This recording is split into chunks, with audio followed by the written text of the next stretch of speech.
The snow came early that year, not a gentle warning dusting in late October, but a heavy, wet onslaught that blanketed the Bitterroot foothills before most settlers had cut their winter wood. By the end of the first week of November, 4 feet of snow lay packed and crusted on the ground, and the temperature hadn't risen above freezing in days. Smoke from cabin chimneys curled low and slow in the sharp, still air, and the woods fell quiet. No birdsong, no movement, just the muffled silence of a land locking itself down. For most settlers, along the ravine trail east of Hellgate, the early winter spelled hardship. For some it spelled death, but not for Margaret Redfern. Her neighbors said she built her cabin wrong. They said it with certainty. Some laughed, others pitied her, but all agreed she wouldn't last the season. Not with a roof like that, not with no stone fireplace, not with just her and a child barely tall enough to haul water. They said her cabin faced the wrong way, that it was too low, that it had no loft. They said a widow shouldn't have come back alone. They said a lot of things, but they didn't say it to her face. Margaret Redfern was 34 years old,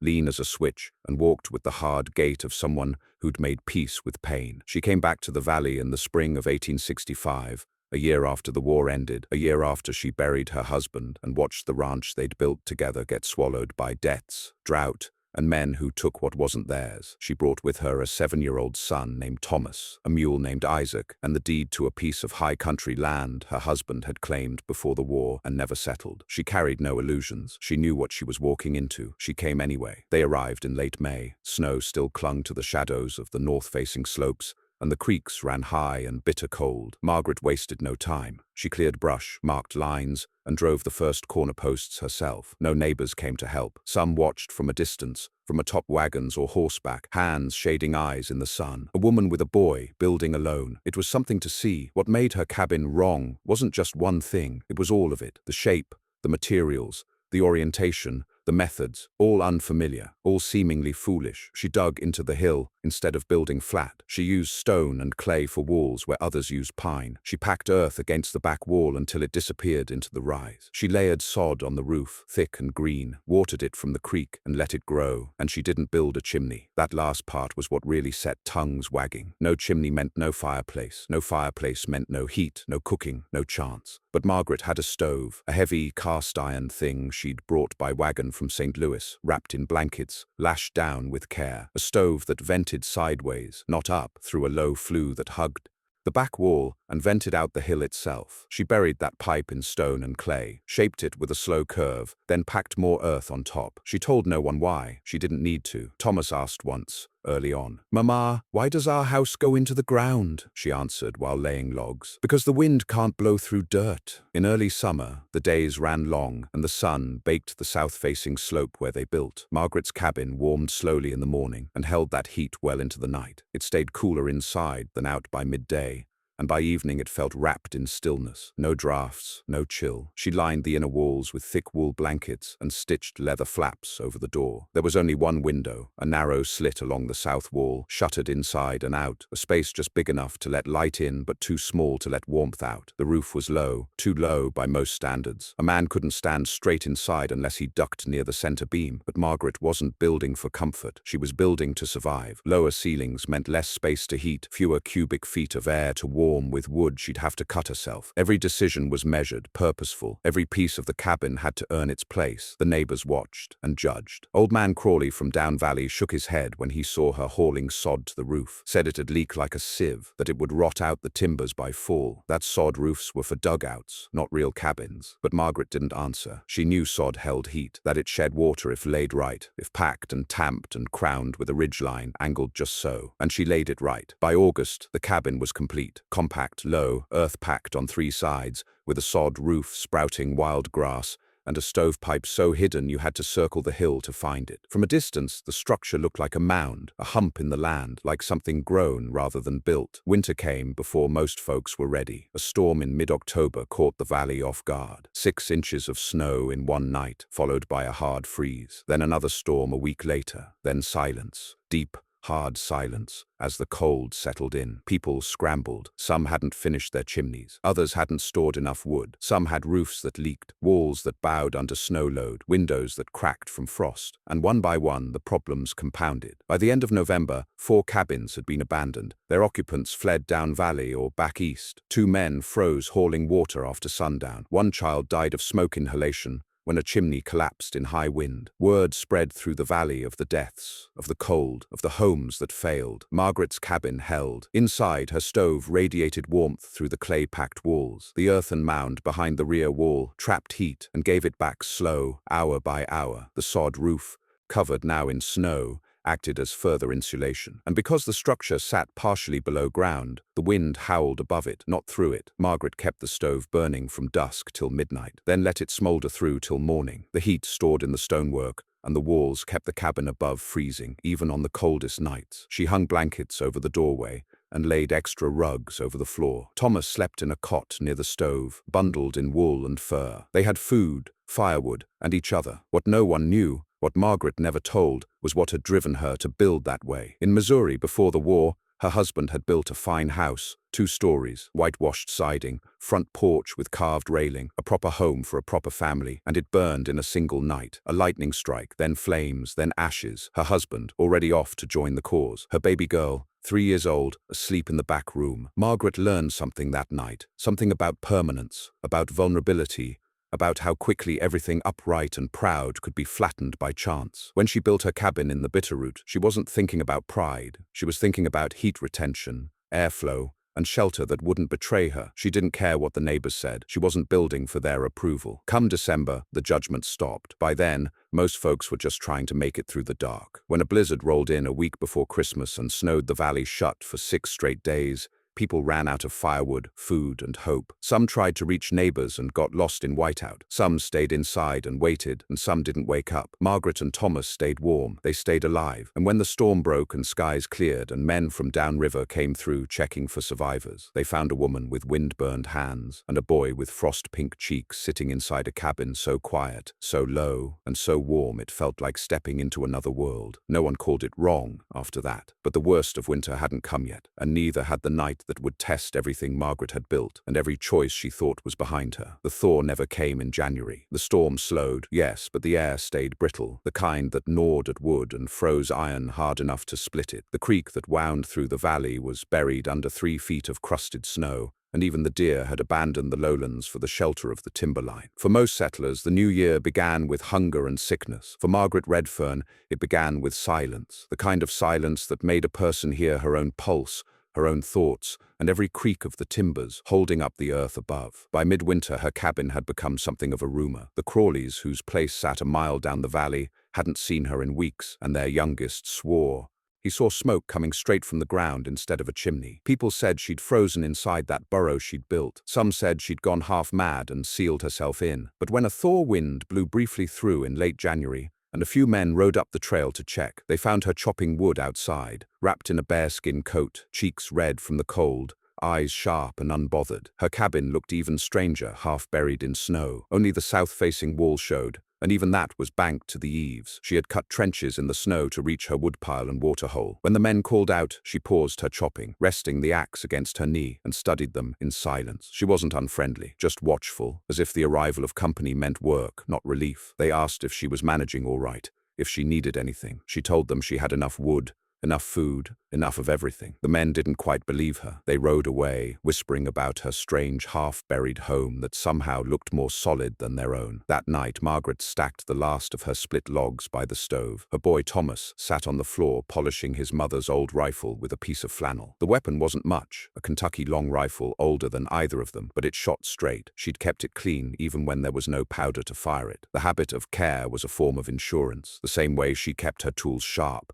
and her food sealed tight. "Do you miss home?" Thomas asked suddenly, his voice soft but steady. Margaret didn't answer right away. The word home sat heavy in her mind. She thought of Missouri, the fields that steamed in summer heat, the smell of hickory smoke, the church bells on Sunday mornings. But those sounds belonged to another life, another woman. "This is home," she said at last. "Anywhere you can make it through the winter is home." Thomas nodded but didn't look convinced. He was quiet for a long time, then said, "I dreamed of Daddy again. He was cutting wood. He looked tired, Margaret's jaw tightened, but her voice stayed calm. Then we'll cut enough wood that he can rest easy. That night, when Thomas was asleep, she sat by the dim orange glow of the stove and listened. The cabin creaked softly as it settled in the cold. Above her, the sod roof held the weight of the snow without complaint. The air inside was still and warm enough to make her drowsy. She thought about the choices she'd made, the thickness of the earthen walls, the slope of the roof, the way the flue wound through the packed clay before venting. Every piece of it had been an answer to fear. She'd built not for pride or comfort, but for defense, not against men or beasts, but against the cold itself, the most patient killer of them all. The next morning brought a sound she hadn't heard since autumn, a low, distant rumble that rolled through the valley like thunder.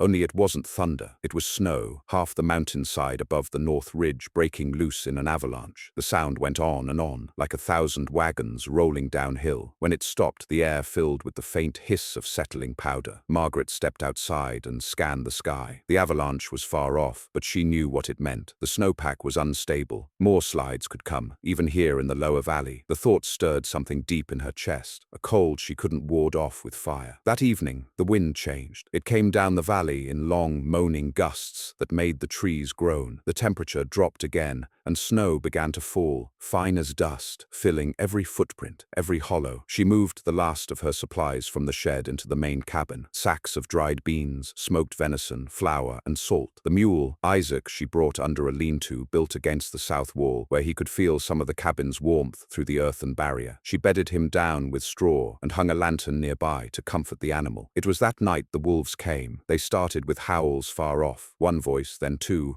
then a chorus rising and falling over the snowbound valley. Margaret froze at the sound. Wolves hadn't been seen near the settlement in months. Hunger must have driven them down from the high country. She moved to the door and eased the latch, listening. The howls drew closer, more distinct. Thomas stirred on his cot. "Mama? Stay down," she whispered. She opened the door just enough to see into the night. The moonlight revealed movement on the ridge beyond the creek, a half-dozen shapes, then more, slipping through the snow with fluid grace. They moved as one, the pack spreading wide, black silhouettes against the white. Margaret shut the door quietly and pulled the latch. She stoked the stove, keeping the flame low so the light wouldn't shine through the cracks. The wolves circled for hours, their cries rising and fading until the sound became part of the night itself. Then came the scraping, the sound of claws on the door, testing, curious. She took her rifle, sat near the wall, and waited. Isaac snorted under the lean-to. The wolves had caught his scent. Margaret heard them pawing at the packed snow, moving around the cabin, frustrated by the lack of gaps or corners to pry open. She'd built tight, flush, without overhangs or weak points. Even the door was set into a shallow recess, framed by earth. After a while, the wolves gave up. Their howls faded into the distance, replaced by the whisper of snow falling again. Thomas slept through it all, his breathing steady. Margaret stayed awake until dawn. When the grey light seeped through the shutter, she rose and stepped outside. The snow was pocked with tracks, wolf prints, dozens of them, circling the cabin and the mule's shelter, but nothing had gotten in. She ran a hand along the wall, feeling the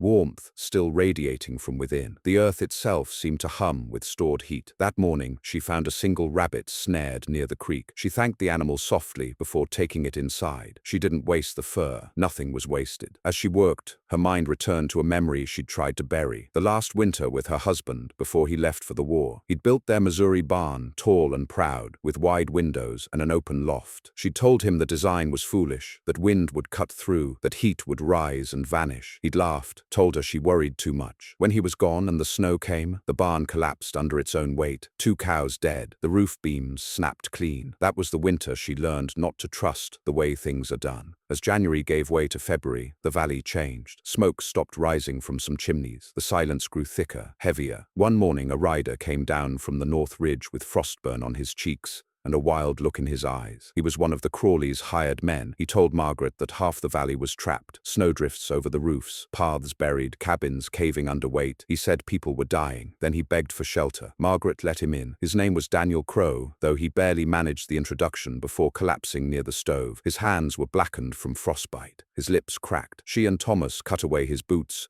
and wrapped his feet in cloth, warming him slowly. He drifted in and out of sleep for 2 days, muttering about the storm. When he finally came to, he couldn't believe he was alive. How's this place so warm?" he croaked. Margaret didn't answer right away. She ladled broth into a tin cup and handed it to him. "Because it's not fighting the cold," she said simply. "It's part of it. He stared at her, confused, but she didn't explain further. How could she? How could she explain the months of study, the trial, the instinct that told her to build into the hill, not above it, the sense that safety came from yielding, not resisting? For the next week, Daniel stayed, his strength slowly returning. He was a decent man, younger than her by a few years, quiet but grateful. He helped haul snow from the roof and dig out the entrance trench after each new fall. He never stopped marveling at how warm the cabin stayed, how even when the fire died to embers, the walls themselves seemed to breathe heat. "You built this wrong," he said once with a smile. "But it might just be the only right thing left standing." Margaret said nothing, but the faintest shadow of a smile crossed her face. Then came the knock. It was faint at first, barely audible through the packed snow and thick walls. But it came again, louder, desperate. A man's voice calling out, a voice she recognized. Old Man Crawley. She rushed to the door and unlatched it. He stumbled in, half frozen, his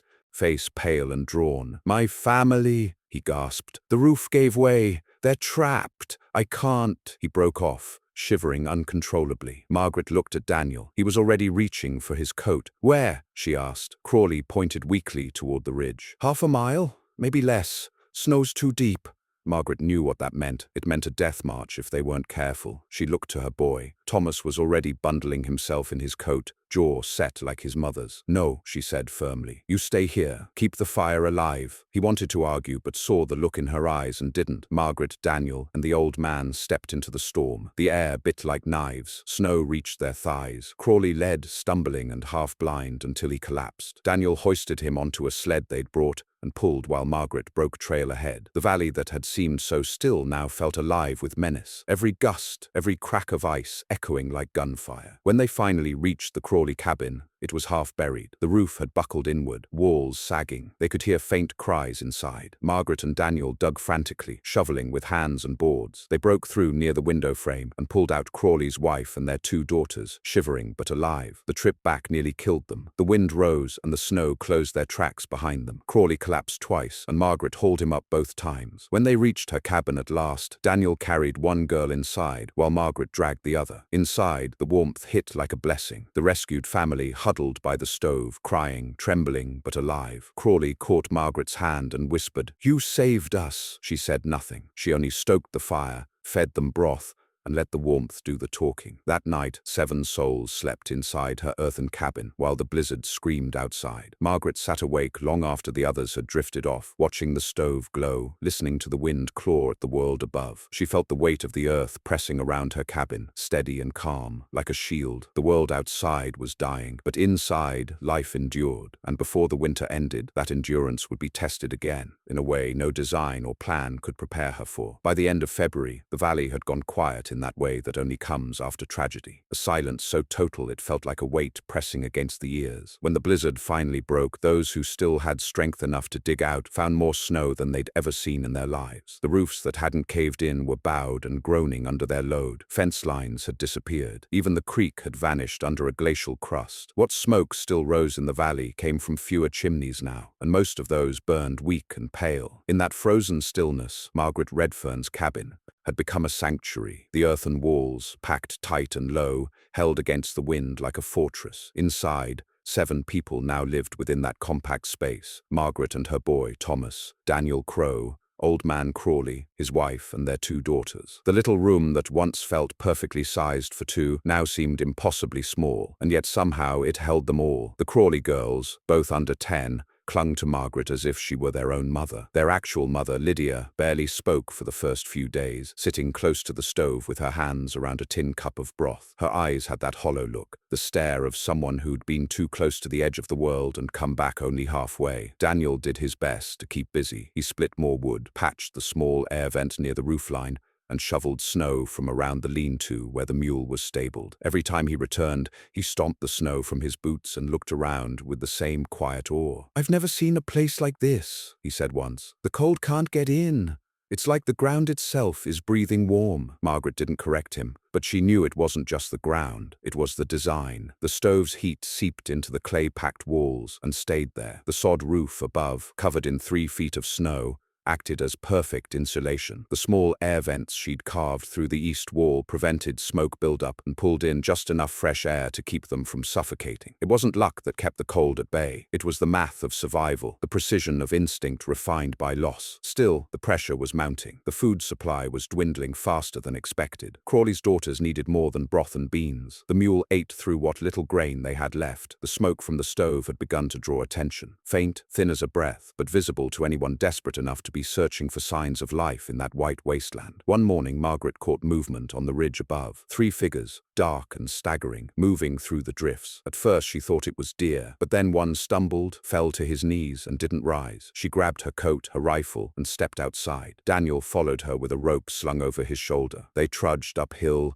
through waist-deep snow, fighting the cold that sliced through wool and fur like glass. When they reached the figures, 2 were still alive, trappers by their look, ragged, hollow-eyed men whose beards were crusted with ice. The third was frozen stiff, his face white as the drifts around him. The survivors barely managed to speak, but one word cut clear through the wind. Shelter. Margaret looked at Daniel. They both knew what that meant. Another mouth, another pair of lungs breathing their air, another stomach needing food. But she also knew what it would mean to walk away. So they lifted the men one at a time, dragging them down toward the cabin. When they arrived, Lydia gasped. The Crawley girls began to cry, frightened by the half-dead strangers. Margaret didn't waste words. "Get the fire up," she ordered. "Thomas, more blankets. Lydia, heat water." The men were nearly gone by the time they got them inside. One never woke again. The other lived through the night, shivering under layer after layer of wool and fur. When dawn came, he opened his eyes and looked at Margaret with confusion.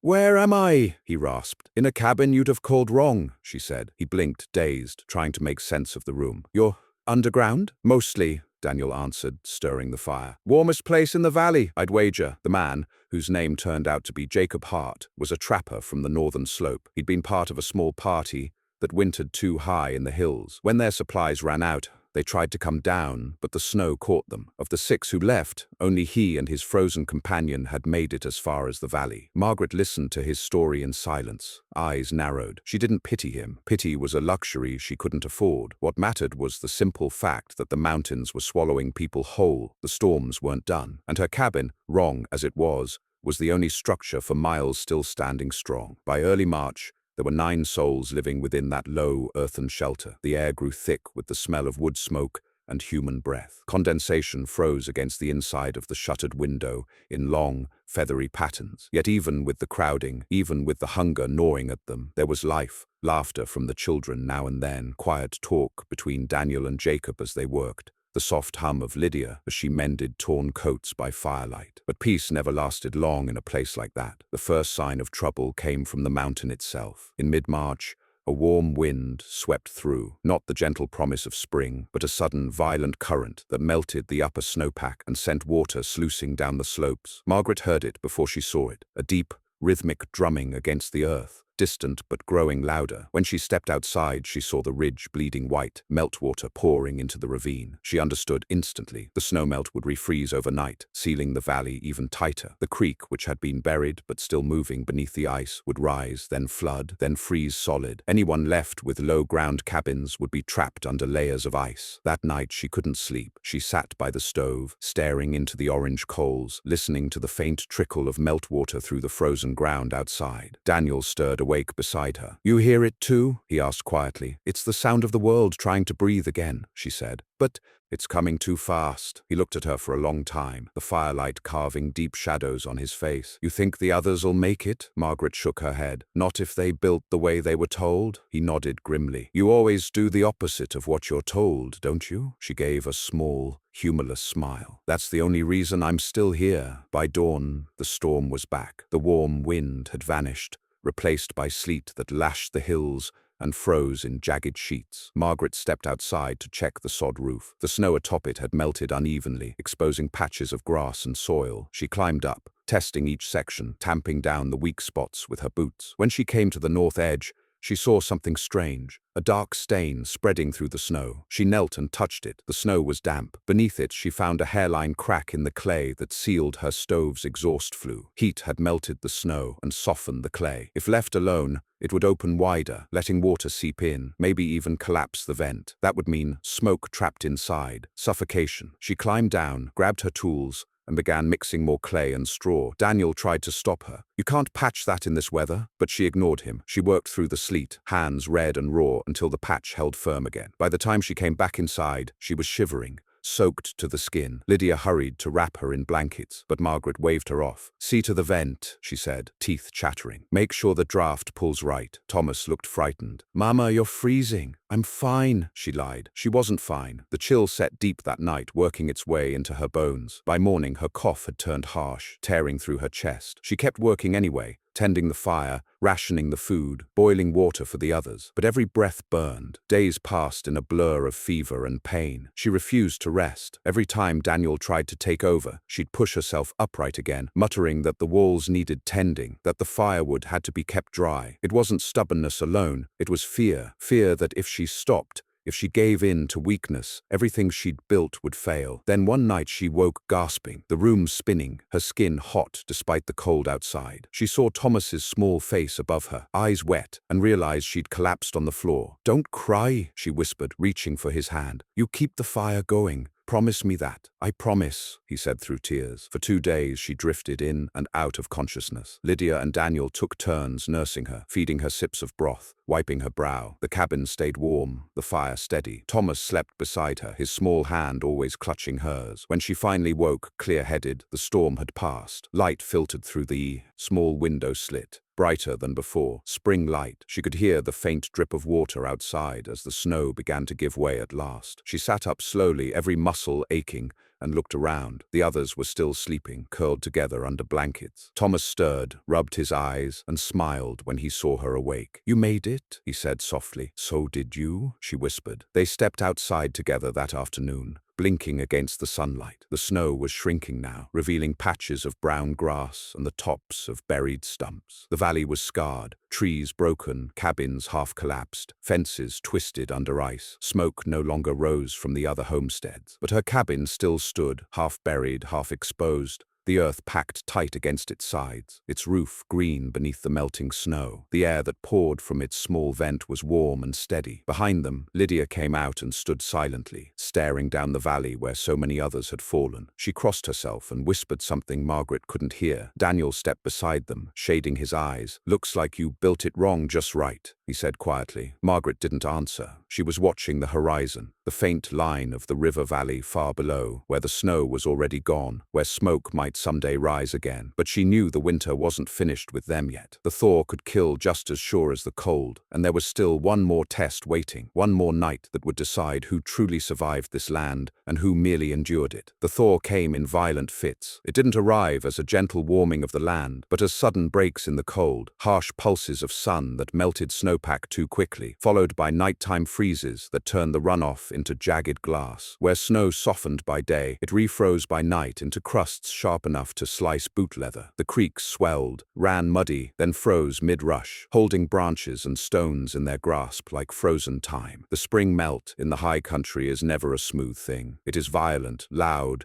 and riddled with traps, and it is during that false promise of warmth that most people make fatal mistakes. Margaret Redfern knew this. She watched the land not just with her eyes, but with the memory of Missouri floods and the knowledge of where the sun struck first. From the roof of her cabin, now half revealed as the snow receded, she could see the melt-carving streaks into the slope above the creek. The land itself was loosening, layers slipping atop each other, damp earth sagging where frost once held it firm. The hills were saturated, and when that happened, the mountains became deceptive things. Whole sections could fall without warning, dragging trees and rocks and snow like a tongue licking the land clean. The valley, once a place of huddled cabins and thin trails of chimney smoke, had changed. Silence lingered where voices once rose. Many of the homes were now partially collapsed. Others had been simply abandoned. Daniel said he saw a cabin up on the North Fork with its roof peeled off like a fruit can. Wind, maybe, or pressure from the snowpack shifting just wrong. No one had gone to check. There weren't enough people left to check on anyone. Margaret's cabin, buried for months, was emerging like a reborn thing. The south wall, the only wall fully exposed during the worst months, now caught the sun again. Grass had begun to sprout in patches along the sod roof, fed by the melt and rooted in still frozen soil. The snow around the mule's lean-to had dropped enough for the animal to move freely. The tracks he left melted fast, the earth gulping the water as though it had gone thirsty all winter. Inside the cabin, the air had changed. Where once it was thick with wood smoke and breath, it now carried a dampness, the slow exhale of clay and sod releasing months of trapped vapor. The walls didn't sweat exactly, but the scent of thawed earth clung to everything. It was the smell of a place beginning to breathe again. The warmth was still there, but now it pressed in with less urgency, as if the cabin itself knew the danger was shifting. But Margaret wasn't fooled. Spring didn't mean safety. It meant the beginning of a new kind of risk. Food stores were dwindling. The salted venison was down to the last sack. Beans had run dry. Flour was rationed so thin that Lydia began mixing sawdust into the dough to stretch it. Margaret hated the taste, but it worked. Barely. The children were thinner now, their eyes sunken but alert. Thomas never complained. He helped without being asked, gathered melting snow from shaded hollows, sharpened kindling with a rock, and once spent an entire afternoon carrying stones to build up the path around the stove where water had begun to drip. Daniel and Jacob tried to hunt. They returned once with a hare, once with nothing, and once with a strange story. "We found a man," Jacob said that evening, wiping mud from his boots by the door. Margaret looked up sharply. "Alive?" Daniel shook his head. "Dead. Looked like he'd been walking without a coat. Hands were black. His eyes—" He didn't finish. Lydia covered the girl's ears and sent them to the sleeping corner. The stove snapped as a log settled, its warmth now more comforting than urgent. Daniel leaned against the wall. "We buried him," he said. "Well, tried. Couldn't dig deep. Ground still iron." "Who was he?" Margaret asked. Jacob answered, voice flat. "I think he was from one of the river cabins. Looked like the Willard boy grown up." Margaret remembered him. Quiet, helped his father with fencing. He'd tried to build his first cabin alone the year before the war ended. No one had heard from him since the first storm. They sat in silence a long while after that. That night, a new sound entered the valley. Not wolves, not wind, but something heavier. A rhythmic groaning, like the slow drag of timber. It came from the east, carried faint on the wind, but present. The next morning, Margaret sent Daniel to scout. He returned by noon with a face like stone. "The pass is caving," he said. "The snow melt undercut the ridge, whole sections falling off. That sound we heard, its trees going with it. The trail's gone." "Gone?" Lydia echoed. "Washed out. A wall of snow and mud came down. It pushed into the creek bed, the river's flooding south of the bend." Jacob cursed under his breath. Margaret only nodded. She'd suspected it was coming. She'd seen the way the ridge flexed days ago. She just hadn't known how fast it would go. "Can we go around?" she asked. Daniel shook his head. "Not unless we cross the high slope. And that's suicide right now." The implication hung heavy in the room. They were trapped. Again, Margaret took the news quietly. Later, when the others were occupied, she stepped outside and walked the length of the trench path she'd dug in December. The snow was pitted and thin, mud pushing through. She climbed the ridge behind the cabin and looked down over the valley. The land had shifted in subtle ways. Stream paths had moved. Trees had leaned. Whole patches of slope had sloughed off like shedding skin. And yet in all of it, her cabin still held. She felt the strength of it under her boots. Not a monument, not a castle, just a mound of sod and clay and careful calculation, built wrong in every way that made it right, built low so wind slid over, built tight so warmth stayed in, built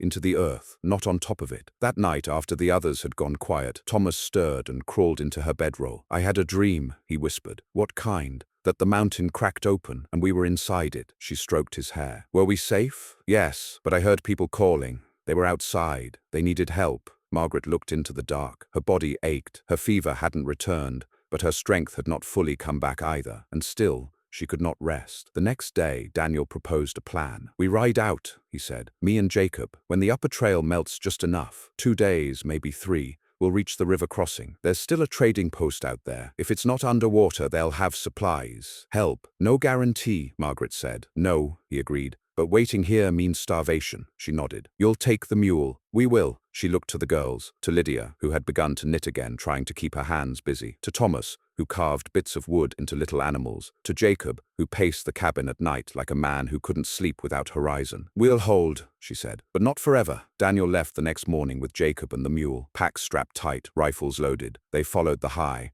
slope, boots crunching against the melting crust. Margaret watched them until they disappeared into the trees. The waiting began. Each day after that, she rationed tighter. 1 cup of broth per child, bread only once. She boiled pine needles for tea, scraped lichen from trees. She told stories at night, stories of her girlhood, of storms in Missouri, of summers when the fireflies filled the fields. She told Thomas about his father, not the man who went off to war, but the man who built their fence by hand, who carved his name into a post so the land would remember him. Snow turned to rain by mid-April. It came soft and soaking, dripping through seams in the world. The sod roof held. Margaret checked it twice daily, tamping down weak spots, adding clay where needed. The air grew humid inside. Mold threatened. She opened the east vent slightly, letting the cabin breathe. Lydia began to cough. Not deep, not dangerous, but persistent. The girls grew restless. Thomas grew quiet. Still no sign of Daniel. Then, on the 9th day, came the voice. "Hello, the cabin!" Margaret froze. It came again. "Hello, the cabin!" She stepped outside. Rain misted the air. A figure approached, limping, cloaked in oilskin, face gaunt, beard matted. Daniel. He collapsed in her arms. Later,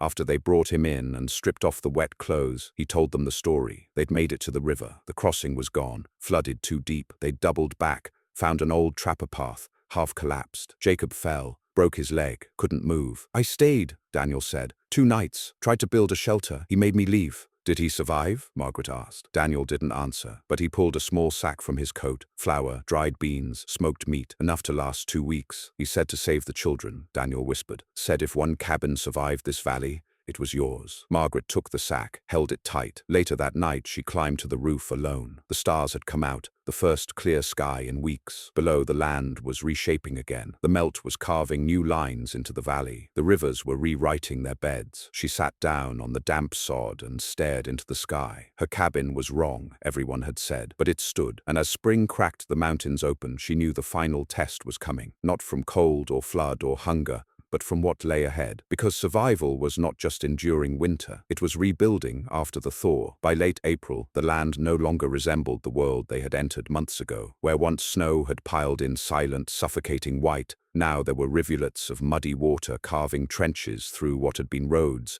and the thick air smelled of thawed moss, rotting leaves, and the musk of animals coming out of hunger-induced hibernation. It was not yet spring in the true sense, not green, not soft, but it was no longer winter. And in that space, between seasons, the world became unpredictable. Margaret Redfern stood at the edge of the ravine above her cabin and looked down at the place that had kept her and 8 others alive. From this high point, it still resembled a mistake, a smoothed mound, half swallowed by the hillside, barely visible under its patchy sod roof and low profile. No chimney smoke rose, because the flue had been buried again by runoff just days before, but the cabin still held its warmth, and that warmth, more than anything, had become the difference between a name on a cross and a name remembered. Daniel had returned from the trapper trail changed. His shoulders were narrower, his face more drawn. He slept longer now, curled near the stove like a man remembering what safety felt like. His voice, once clear, now rasped as though every word had to pass through frostbite. He helped when he could, but his strength had gone somewhere deeper than his limbs, a place not easily restored. He still walked the perimeter, still sharpened tools and fetched water, but Margaret could see it. The war that had ended in his bones, and not in victory. The children had fared better. Thomas had taken to carving with a quiet focus that reminded her of his father, not in face, but in motion, in that inward drive to make sense of things through hands. The Crawley girls followed Margaret from room to room like shadows, doing what they could, folding rags, wiping down the inside of the vent, learning how to keep a fire steady without smoke. Lydia had found strength in her tasks again, her voice no longer hollow. She sang now and then, low, wordless tunes that made the clay walls feel less like a bunker and more like a hearth, but they all knew the world outside the cabin had changed while they hid from it. In early May, a rider appeared. Margaret saw him from the ridge, a single figure pushing a pony across terrain still soaked with melt. He wore a wide-brimmed hat and a long coat dark with mud. When he reached the base of her slope, he dismounted slowly and looked up at her, shielding his eyes. "You Redfern?" he called. She didn't answer right away. The name had become a kind of armor, something others said with confusion, with disbelief. Eventually she nodded. He walked up slowly. "Name's Higgins, surveyor out of Missoula. I've been sent down to tally who's left. Word is your cabin was still standing." Margaret gave a slight nod again. "It is." He looked past her shoulder at the mound. "You built it like a root cellar." "I built it to live."